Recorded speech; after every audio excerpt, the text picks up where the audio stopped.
এটা গমের আটা, নুন দিলাম, চালের আটা,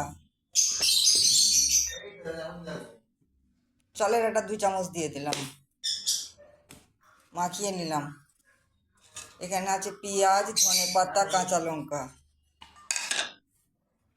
মাখিয়ে নিলাম।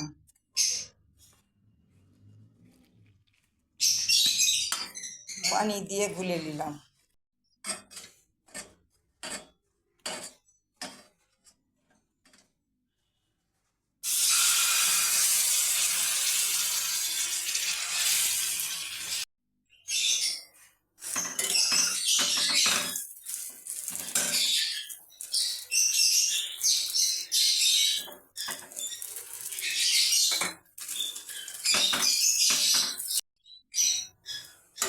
গোলা রুটিতে পেঁয়াজ, কাঁচা লঙ্কা, ধনেপাতা দিয়ে এইরকম একটু চালের আটা দিয়ে এইভাবে বানাবেন, খেতে খুবই ভালো লাগবে। আমার গোলা রুটি পুরো রেডি।